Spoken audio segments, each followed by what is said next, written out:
Bonjour et bienvenue dans votre émission quotidienne dédiée à l'innovation. Aujourd'hui, nous sommes le 23 mars 2021 et c'est donc l'anniversaire de Wikipédia en français. Ça fait maintenant 20 ans que cette version existe et on va le célébrer à notre façon avec une interview de Rémi Gerbet de Wikimedia France qui est déjà installé en plateau, à qui je parlerai évidemment de ces 20 ans de succès de diffusion de la connaissance, diffusion libre et communautaire de la connaissance, mais on parlera aussi des défis qui se présentent pour les années à venir.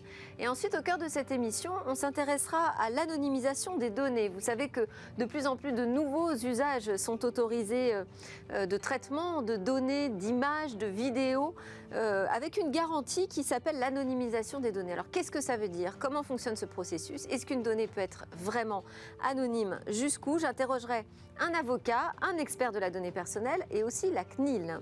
Et puis nous retrouverons notre rendez-vous avec Cédric Villani pour parler des travaux de l'Office parlementaire d'évaluation des choix scientifiques et technologiques pour la France.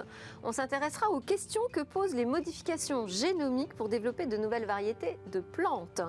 Et enfin, nous conclurons par une innovation qui va intéresser tous ceux qui font du vélo le matin, un casque de vélo connecté à nos proches. Mais donc d'abord, place à l'interview anniversaire.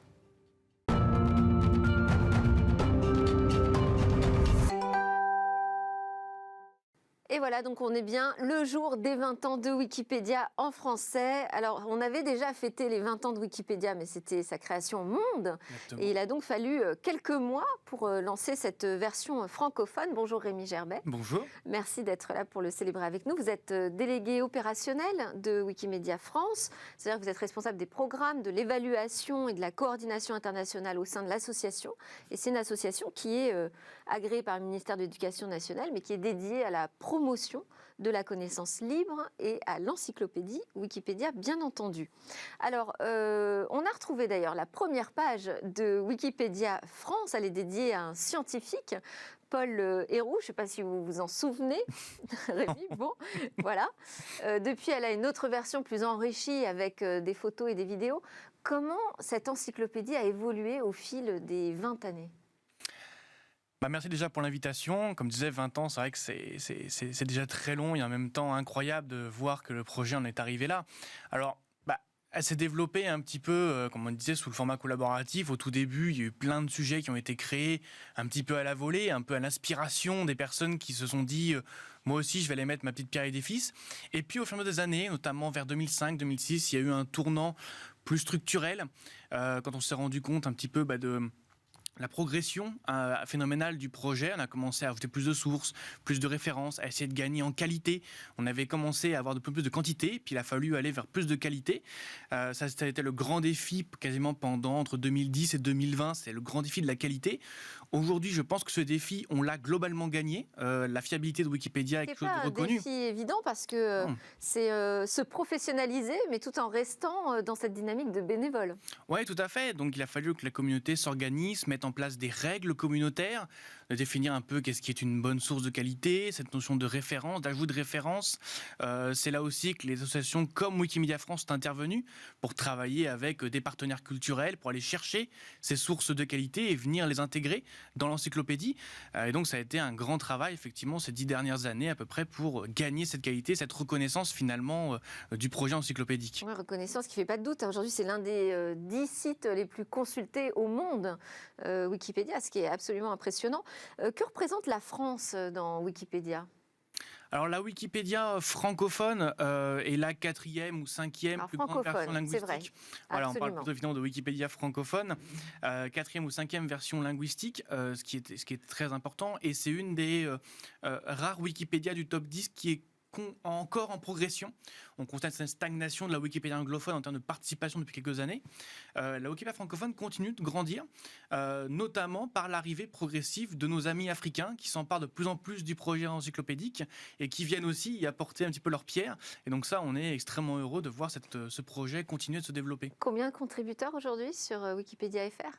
Alors, on parle de 21 000 contributeurs actifs, c'est-à-dire qu'ils font au moins une modification par mois. C'est en progression également. Il y a un an ou deux, on était plutôt autour de 17 000, 18 000.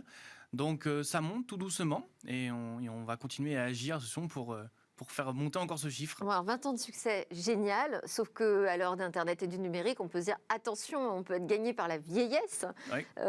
pourquoi pas même la ringardise. Alors quels sont les nouveaux défis pour Wikipédia ? Bon, il y en a plusieurs. Premièrement, effectivement, un défi, on va dire, en termes de technologique, tout simplement. Le logiciel MediaWiki, maintenant, il commence à dater un petit peu. Il faut qu'on le maintenir à jour. L'adapter également. On sait que la consultation sur mobile est de plus en plus importante. Et c'est normal. Ce n'était pas le cas il y a encore 10-15 ans. Donc, il faut adapter. Wikipédia Mobile, c'est tous ces projets d'application Wikipédia, lancés par la Fondation, qui comptent. Il y a aussi toute la question de la diversité des sources et des références à ajouter sur Wikipédia. On voit qu'aujourd'hui, on a encore du mal à intégrer peut-être des sources orales, c'est un projet, alors qu'on sait que certaines populations, c'est très important pour elles, justement, de l'ajout de ces sources orales. Donc, ça demande beaucoup de travail de réflexion.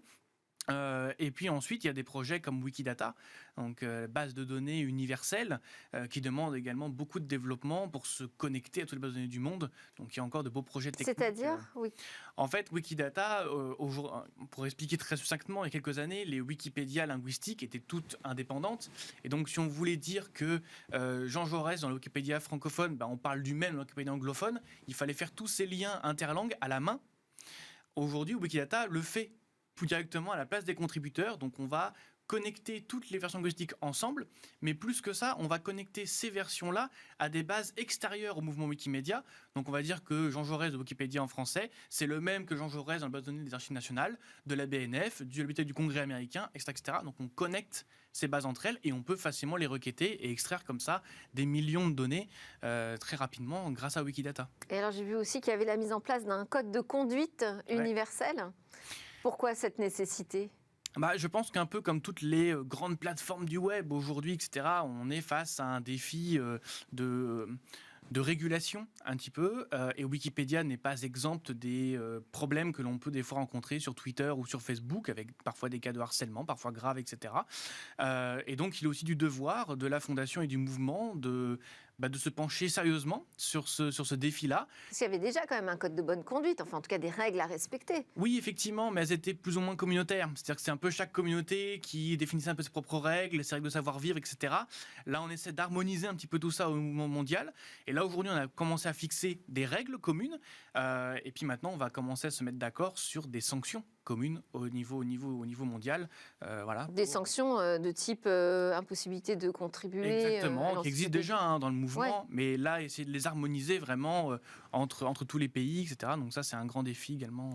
Et un Wikimedia entreprise aussi ? Oui, alors ça, c'est la toute dernière, effectivement, nouveauté. Alors, c'est une réflexion, donc très, très rapidement, c'est en gros mettre à disposition de certains grands groupes que l'on connaît très bien, notamment les GAFA, un accès payant aux données des projets Wikimedia. Alors ça ne change rien pour le lecteur ou pour le contributeur, et en fait c'est ce qui se passe déjà. On sait très bien que ces grands groupes utilisent majoritairement et très largement les données du mouvement Wikimedia, mais elle les extrait de manière, on va dire, très globale, et elle passe beaucoup de temps après à les affiner, à les formater pour correspondre à leurs besoins.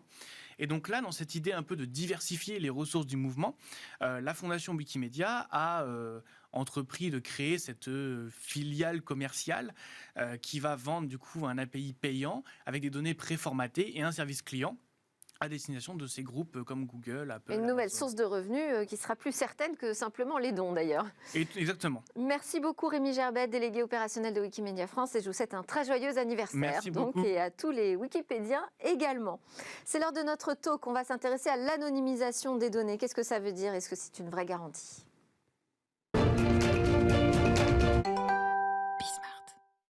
Le gouvernement a autorisé la RATP à utiliser les images filmées de caméras intelligentes pour évaluer le taux de port de masque dans les transports en commun et donc adapter les actions d'information et de sensibilisation au public. Il y a des garanties techniques qui ont été prévues par le texte du décret, évidemment, comme la nécessité d'anonymiser immédiatement les données. Alors, qu'est-ce que ça veut dire anonymiser des données ? Comment ça fonctionne ? Quelles garanties offre ce procédé ? Jusqu'où des données données peuvent-elles être anonymes? On en parle avec Paul-Olivier Gibert, fondateur et PDG de Digital Analytics, mais également président de l'AFCDP, l'Association française des correspondants à la protection des données à caractère personnel. Avec nous également Sonia Cissé, avocate chez Linklaters et membre de l'AFCDP. Et nous avons en visio Armand Eslot, chef du service de l'expertise technologique à la CNIL. La CNIL, c'est la Commission nationale de l'informatique et des libertés. On va démarrer ensemble, Paul-Olivier Gibert, avec d'abord cette question. Qu'est-ce qu'on appelle l'anonymisation? Comment fonctionne ce procédé? Alors, c'est un traitement qui permet de rendre impossible l'identification d'une personne à partir d'un jeu de données et permet ainsi de respecter sa vie privée. C'est la définition qu'on trouve sur le site de la CNIL. Ça paraît un petit peu magique, mais en fait, ça ne l'est pas du tout. C'est un processus par lequel on prend des données, on effectue un certain nombre de transformations pour que pour que le jeu de données résultant de ces transformations ne permette pas de réidentifier l'individu.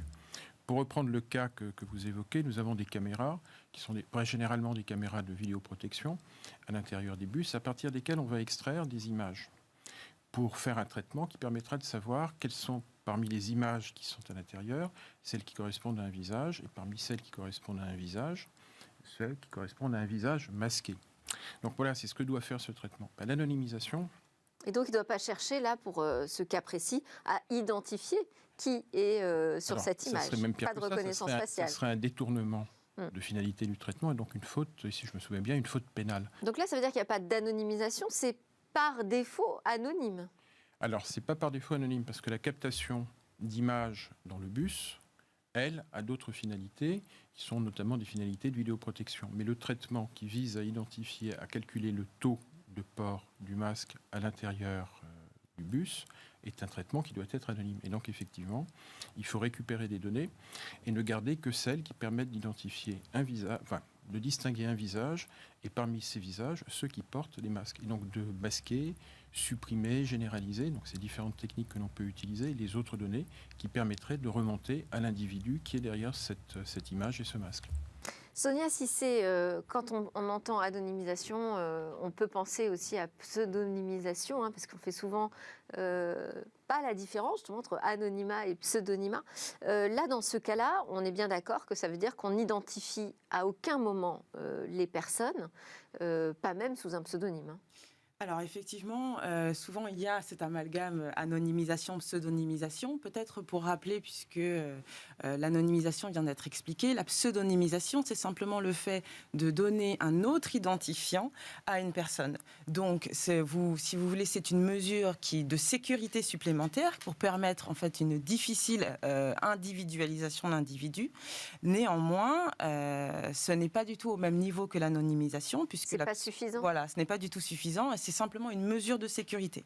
L'anonymisation fait tomber, un certain nombre, en tout cas l'anonymisation absolue, fait tomber un certain nombre de règles, et notamment l'application du règlement européen, ce que ne fait pas la pseudonymisation. Les règles de protection des données continuent à s'appliquer lorsqu'on est dans un cas de pseudonymisation. Alors, c'est intéressant. On va donner la parole justement à Armand Eslot de la CNIL. Bonjour Armand. Bonjour. La CNIL, elle est chargée de veiller au respect de la protection des données personnelles. Une fois qu'une donnée est anonymisée, du coup, elle n'entre plus dans votre champ, dans le champ de l'autorité administrative ? Oui, tout à fait. Effectivement, à partir du moment où une donnée anonymisée est correctement anonymisée, on n'a plus de personnes physiques identifiées ou identifiables.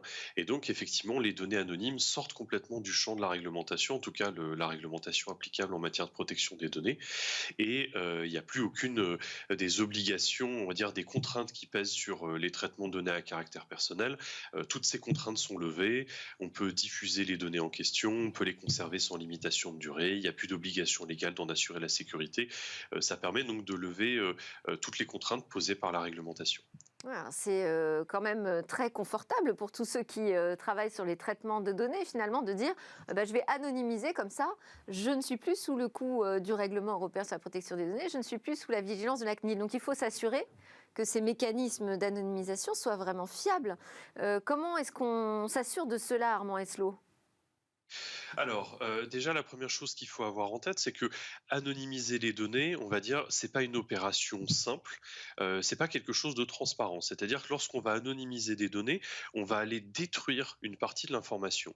Il y a différentes techniques qui existent, on peut agréger les données entre elles, on peut les flouter, on peut baisser leur niveau de détail, l'idée de base est que pour anonymiser des données, on va devoir détruire une partie des données et donc on ne pourra plus utiliser les données pour un certain nombre de finalités. Si je prends par exemple l'exemple de la recherche en santé, dans le cadre de la recherche en santé, par exemple, on ne peut pas utiliser des données anonymes parce que les données de santé, le niveau de détail de données dont on a besoin pour faire de la recherche en santé, on ne peut pas atteindre on peut pas, on va dire, conjuguer ce niveau de détail avec des données anonymes.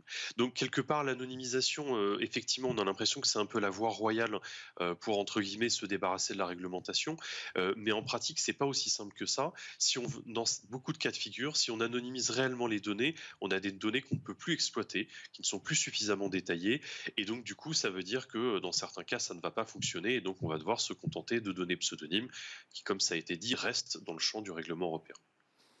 Comment, Paul-Olivier Gibert, avoir confiance dans ce procédé d'anonymisation ?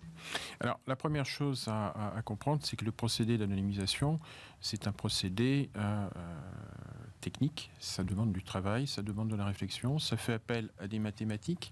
Il y a des mathématiques qui ne sont pas nécessairement intuitives. Donc, on est loin de la cape d'invisibilité que l'on peut voir dans certaines séries de films.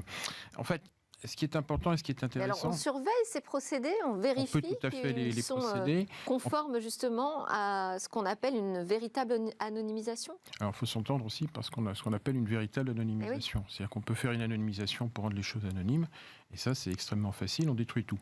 Donc là, c'est anonyme, il n'y a plus du tout d'information. En revanche, on peut avoir un travail beaucoup plus complexe, beaucoup plus fin, beaucoup plus subtil, qui consiste à réduire fortement la probabilité ou le risque que l'on puisse réidentifier une personne. Et avec, lorsque c'est bien fait avec les techniques adaptées, et des capacités de mesure, on peut obtenir des résultats qui sont tout à fait probants et qui permettent d'avoir une efficacité réelle du jeu de données par rapport à la finalité qu'on lui demande de remplir, y compris dans des domaines très subtils, tout en ayant un risque de réidentification des individus très fortement réduit. Donc on n'est pas dans le magique, on n'est pas dans le binaire. Mais est-ce qu'on les surveille, ces process ? C'est des choses que l'on peut tout à fait surveiller, notamment par le calcul des métriques. C'est-à-dire qu'en fait, on a des choses qui sont relativement simples à identifier. C'est-à-dire que plus la taille de l'échantillon minimum est réduite, plus le risque de réidentification est faible. Si on a un sous-ensemble où il n'y a qu'une personne, la probabilité qu'on puisse réidentifier cette personne est forte. Mmh. Si en revanche, on se retrouve avec des sous-ensembles où la taille minimale, c'est 50 000, comme souhaitent le faire les GAFA là, pour leur nouveau contrôle, le nouveau pilotage des accès et de l'utilisation d'Internet, là, l'identification de la personne est beaucoup plus difficile. Donc, en fait, on n'est pas dans une situation totalement binaire. C'est du RGPD, c'est pas du RGPD. On est dans une situation où on prend des données à caractère personnel, auxquelles on applique un traitement qui permet de réduire la probabilité de réidentification, tout en conservant, lorsque c'est bien fait, la pertinence du jeu de données pour la fonction qu'on lui demande de remplir. Réduire, donc c'est quand même important, hein. C'est pas effacer complètement toute possibilité d'identification, on parle, j'entends le mot réduire.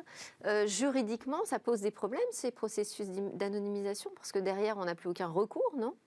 Alors, effectivement, c'est un point important, c'est que souvent, il y a, comme on en parlait un peu avant d'arriver sur le plateau, c'est un problème de sensibilisation. C'est-à-dire qu'à partir du moment où vous précisez aux acteurs, aux responsables de traitement qu'il va y avoir une réduction de l'information, il y a une réticence à anonymiser parce que typiquement, ils se disent que l'information sera moins pertinente, moins utilisable.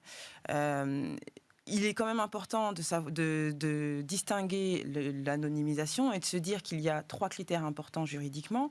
Vous avez tout d'abord l'individualisation, donc il ne faut plus pouvoir reconnaître l'individu.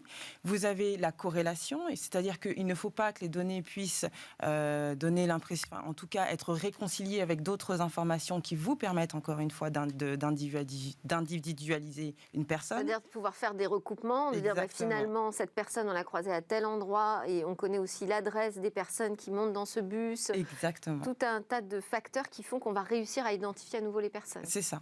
Et vous avez le troisième critère qui est l'inférence, c'est-à-dire que vous pouvez déduire des informations à partir du jeu de données que vous avez à votre disposition. Donc tout ceci est nécessaire à, je dirais, supprimer, réduire pour pouvoir avoir une anonymisation juridique. Et ça veut dire que pour un avocat qui voudrait démontrer que des données n'ont pas été suffisamment anonymisées, c'est possible ça, de démonter la machine et d'aller le prouver ? Alors, c'est justement dans le travail de sensibilisation qu'on va faire, on va essayer de démontrer à quel point, finalement, avec le jeu de données existant, on peut tout de même arriver à une individualisation, à reconnaître une personne, ou en tout cas à pouvoir, je dirais, déduire certains critères appartenant à cette personne et qui donc la rend identifiable. Vous vouliez réagir, Paul-Olivier ? Oui, on peut rebondir. C'est en fait les 3 critères qui ont été cités, c'est les critères sur lesquels on peut calculer des métriques. Oui. L'individualisation, c'est l'exemple que je donnais avec la taille des plus petits des sous-ensembles. Ça, c'est à peu près quelque chose qu'en mathématiques, tout le monde maîtrise, même moi. En revanche, pour les 2 autres critères, on passe par des outils mathématiques qui sont plus complexes, plus subtils et qui sont beaucoup moins intuitifs. Donc c'est aussi pour ça qu'il y a des réticences vis-à-vis de l'anonymisation. Et puis il faut le dire, c'est faux de dire que l'anonymisation détruit toute la valeur du jeu de données. Elle détruit les éléments permettant de réidentifier les individus, pas nécessairement toute la valeur du jeu de données. La valeur statistique. Absolument. Oui, statistique. Armand Eslo, je voulais rebondir aussi sur ce que vous aviez indiqué à propos des données de santé. Moi, ça a fait tilt dans ma tête. Je me suis dit, mais alors l'application Stop Covid, par exemple, on nous dit que les jeux sont anonymisés. Ils ne le sont pas. Quelles sont les règles ?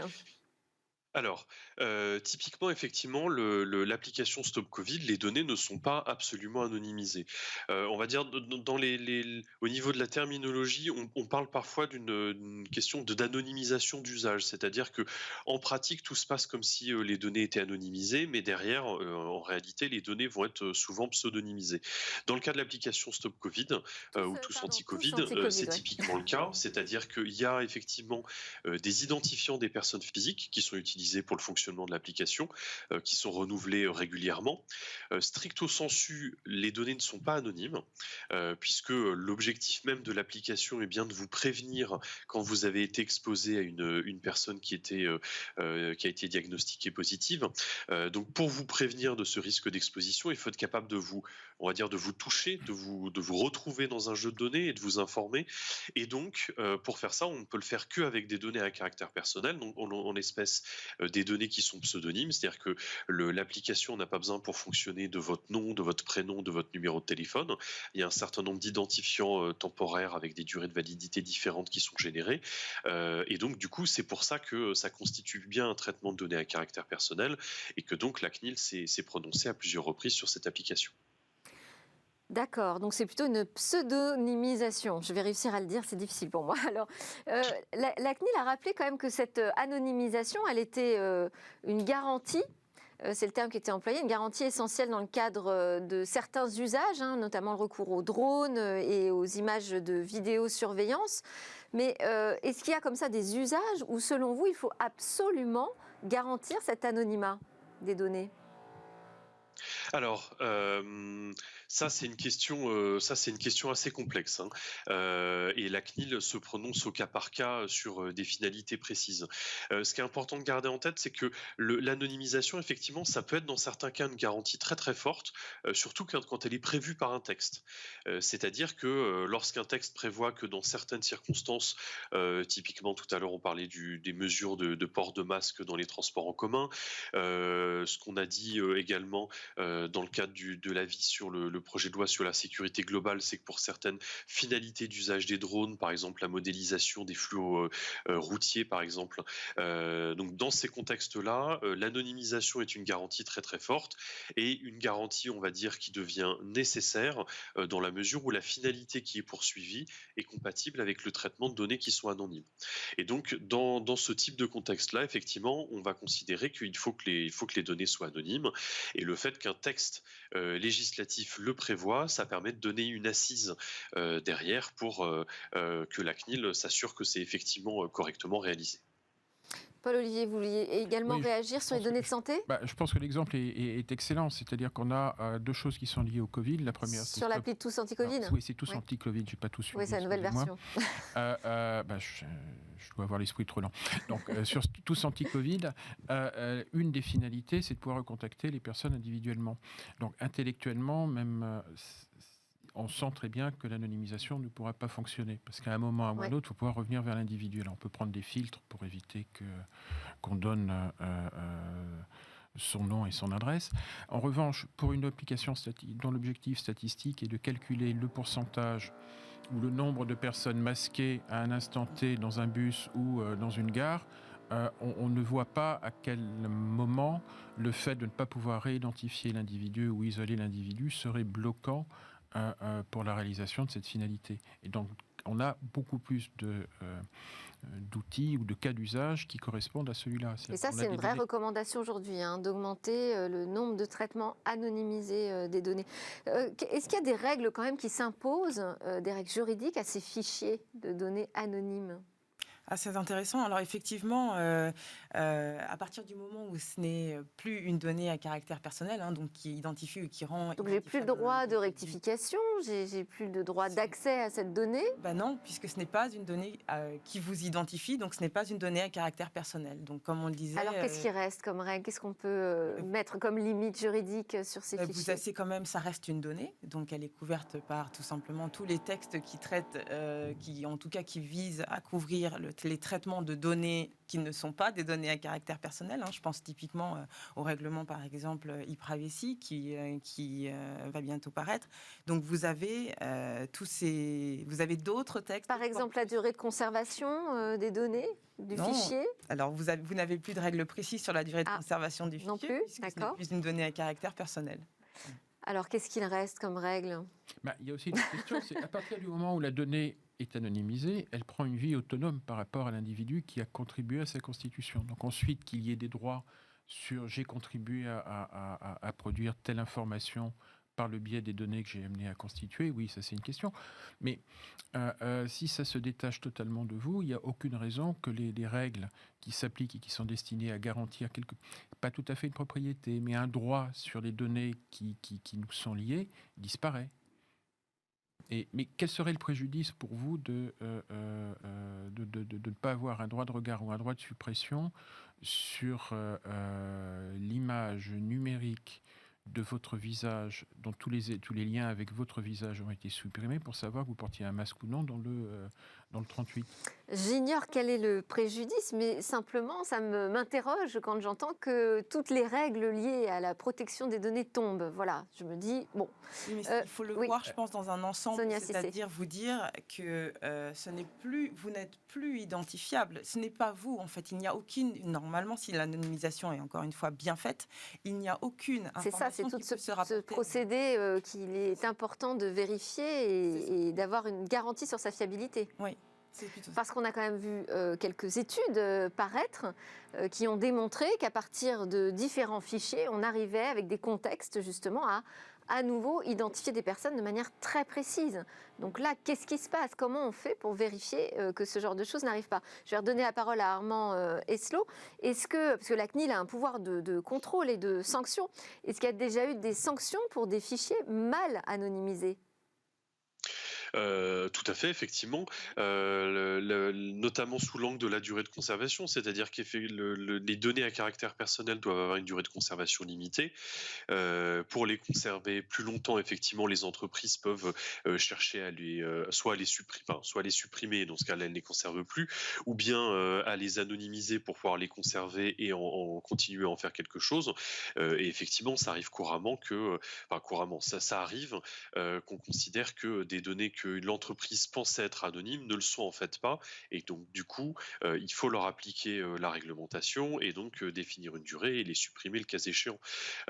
Et pour rebondir sur ce que vous disiez à l'instant, effectivement, alors c'est vrai qu'à partir du moment où les données sont anonymes, là pour le coup il y a tous les droits, on va dire, qui sont donnés par le règlement aux personnes physiques, tous ces droits n'existent plus, toutes les contraintes posées par le règlement n'existent plus, et c'est pour ça que justement justement, la CNIL fait extrêmement attention à ce qu'on considère comme anonyme ou pas. Et c'est pour ça que le niveau de garantie qu'il faut apporter pour que les données soient réellement anonymes est relativement élevé. C'est-à-dire que, en termes de risque, on va considérer qu'il faut que les personnes ne soient vraiment plus identifiables pour que justement l'existence de ce jeu de données, son utilisation, ne fasse peser absolument aucun risque sur les personnes concernées. Donc il faut qu'il y ait plus du tout de moyens raisonnables qui permettent de réidentifier les personnes. Et dans ce cas-là, on considérera qu'on a des données qui sont réellement anonymes. Et pour le coup, à partir du moment où les données sont réellement anonymes, eh bien même en les recroisant avec d'autres jeux de données, on ne peut plus réidentifier les personnes. Et si jamais c'est le cas, eh bien ça veut dire qu'à l'origine, les données n'étaient pas anonymes. Et là, Armand, donc vous nous dites que la CNIL effectue des contrôles sur ces fichiers anonymisés. Alors, d'une manière générale, la CNIL effectue plusieurs centaines de contrôles par an, et donc c'est effectivement une des choses qui est vérifiée. Dans le cadre d'un contrôle, lorsqu'un responsable de traitement, une entreprise ou un organisme public qui traite des données indique qu'il a conservé des données sous forme anonyme, effectivement, on peut être amené à vérifier que les données sont réellement anonymes, et si ce n'est pas le cas, à demander des actions correctrices. Merci beaucoup pour ces éclairages sur cette question. Armand Eslo, chef du service de l'expertise technologique à la CNIL. Merci à Sonia Cissé, avocate chez Linklaters, et à Paul-Olivier Gibert, fondateur et PDG de Digital and Ethics. Je pense qu'on continuera à en reparler parce qu'à mon avis, ça va plutôt se généraliser, ce type de pratique. Alors, juste après la pause, on va s'intéresser aux choix technologiques et scientifiques pour la France avec Cédric Villani.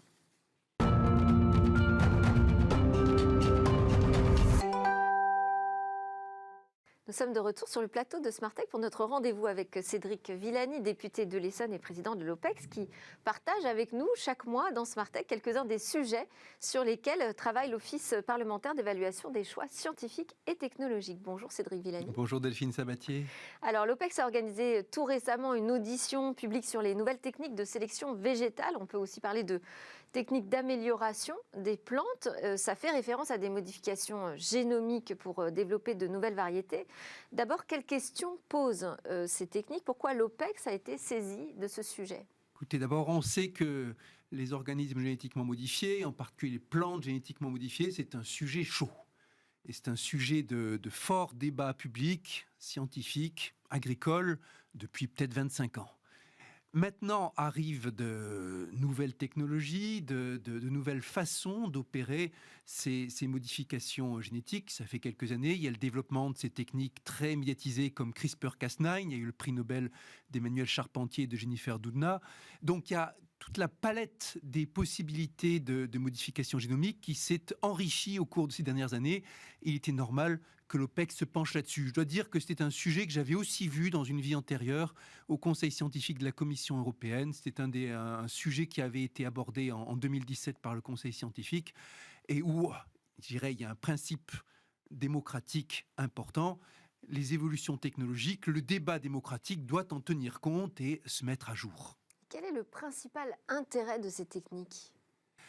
Écoutez, c'est là qu'il y a débat, je veux dire.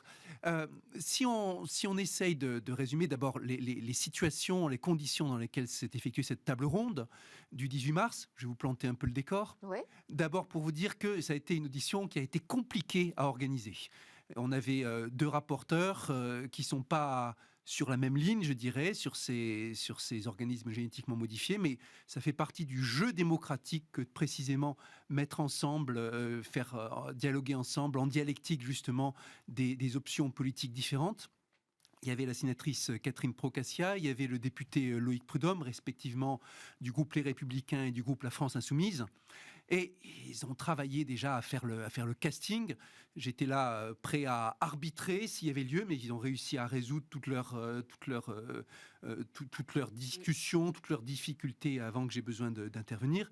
Et ça nous a fait une table très riche dans laquelle on a pu constater que, d'une part, effectivement, la réglementation est en retard par rapport à la taxonomie, par rapport aux définitions, dans un sujet qui devient de plus en plus complexe. D'autre part, plein de questions restent posées. C'est pas juste avoir des méthodes qui sont plus précises, ne résout pas tout, loin de là. Et puis, l'intervention des sciences humaines et sociales a permis d'apporter pas mal de lumière au débat. Je recommande, comme tous les autres, ce débat, cette table ronde est disponible en replay. C'était le 18 mars. N'hésitez pas, il y a presque 5 heures de débat et cette discussion en elle-même est intéressante. Il y avait une participation du public comme d'habitude. Il y a quelques années, vous vous souvenez, il y avait ces expériences très controversées de Gilles-Éric Serralini sur les rats qui avaient consommé du maïs transgénique, et il y avait toute cette grande interrogation sur la santé par rapport aux aliments génétiquement modifiés. On peut dire aujourd'hui, peut-être 8 ans après, que la santé n'est plus le sujet principal dans ce débat. Et on voit qu'il y a des millions de consommateurs à travers le monde, sans qu'on constate vraiment de problèmes de santé. C'est plus vraiment le sujet. Maintenant, il y a d'autres questions qui restent posées. Celle de la biodiversité. Est-ce que l'utilisation d'OGM réduit la diversité des plantes et donc fait courir des risques supplémentaires à la biodiversité? Il y a la question du modèle économique qui reste posée par rapport à ces OGM, les rapports entre les grandes firmes, les petites firmes, les producteurs, les consommateurs, les semenciers. Il y a la question de la propriété intellectuelle qui reste importante. Il y a la question de l'étiquetage et de l'information. Propriété intellectuelle, en quel sens? C'est ce débat sur la brevetabilité du vivant. Et là encore, il y a des intérêts dans le monde qui œuvrent pour qu'il y ait des possibilités de breveter des organismes génétiquement modifiés. Le système qui fait à peu près consensus aujourd'hui, celui du certificat d'obtention végétale, qui donne un droit à l'usager, à la personne l'agriculteur, de modifier, de faire évoluer soi-même par sélection des semences qui ont été obtenues par le semencier et qui n'a pas les mêmes contraintes qu'un brevet. Il est important, c'était une des conclusions, de ne pas aller vers un système de brevet dans ce cas. C'est une doctrine européenne, ça? Non, voilà, absolument. C'est une doctrine européenne à laquelle je souscris. C'était un des points sur lesquels il y avait accord. Maintenant, des points sur lesquels les questions ont été identifiées, sans qu'il y ait vraiment d'accord. L'un, c'est le danger pour l'environnement. Et si certains des débattants, des participants ont pointé, il y a possibilité de faire plus de variété grâce à ces techniques, donc d'augmenter les possibilités de sélection. Par exemple, en théorie, pour les betteraves, ça a été très commenté dans le cas des betteraves. Est-ce qu'on doit employer ces poisons terribles que sont les néonicotinoïdes ou passer par des techniques de sélection génétique? Et l'un des participants, M. Couvet, qui a rappelé à contrario qu'aujourd'hui, dans le monde, là où les OGM sont utilisés massivement, surtout en Amérique du Nord, encore plus en Amérique du Sud, en Chine, aujourd'hui, c'est une réduction de biodiversité considérable qui est observée. Il n'y a qu'un petit nombre d'espèces transgéniques qui sont employées, donc un appauvrissement. Un autre débat essentiel a été celui du modèle. Certains vont vous dire, vous savez, des OGM très perfectionnés, on ne pourra même plus les distinguer. Il y a un débat aujourd'hui pour savoir si on peut aujourd'hui les distinguer d'espèces qui seraient obtenues par sélection naturelle. Le jour où on ne pourra plus les distinguer, certains vont dire c'est bien la preuve qu'il faut les étiqueter pareil et leur donner le même statut. Mais dans un contexte politique et social, c'est pas vrai. Parce que le consommateur peut aussi s'intéresser au mode de production indépendamment du produit, de la même façon la question que de la traçabilité. La traçabilité. Et puis, quand vous achetez un produit bio, vous vous intéressez pas seulement au produit en soi, mais aussi à savoir comment il a été produit, avec quelle valeur pour certains.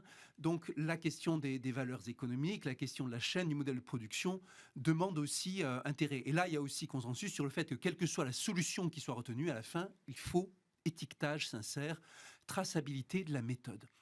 Et les ressorts, il y a eu une discussion intéressante, un débat intéressant là-dessus sur les ressorts de ce débat. Donc, c'est pas juste le produit qui compte, c'est aussi toute la chaîne de production.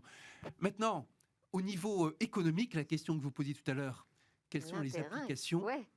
S'il y a débat encore, il y a des applications ici et là qu'on voit. Maintenant, la question, est-ce que globalement, les organismes génétiquement modifiés apportent une plus-value importante aux consommateurs, là où ils sont appliqués, reste ouverte.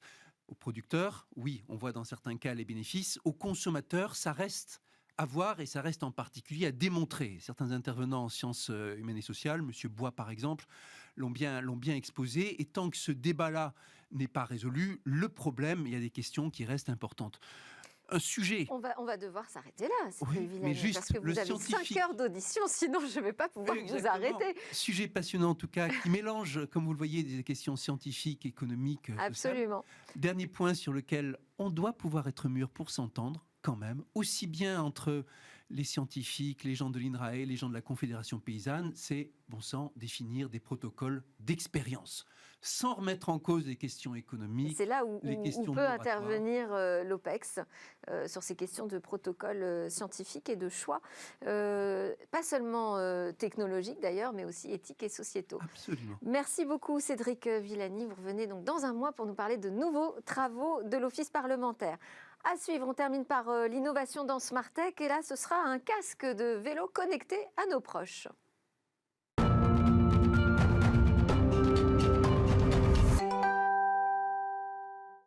À quoi ressemblera demain? Chaque jour, Cécilia Sévry nous parle d'une de ces trouvailles qui pourrait changer notre quotidien. Aujourd'hui, on va s'intéresser à la mobilité avec une innovation pour protéger les cyclistes. Bonjour Cécilia. Bonjour Delphine, oui, je vous présente aujourd'hui une technologie française qui vient de remporter le prix de l'innovation en sécurité routière 2021. C'est un casque connecté, vous l'avez dit, et je l'ai en plateau, juste ici, regardez, c'est ce casque que vous voyez à l'écran. Alors en fait, il a une mission, ce casque, en plus bien sûr de protéger notre cerveau, notre boîte crânienne, eh bien, il va prévenir nos proches en cas de chute. C'est une société centenaire, Abus, une société française qui a créé ce casque. En fait, elle a fait appel, cette société, à une autre société qui travaille, qui est la NFL, vous savez, la Ligue nationale de football américain aux États-Unis.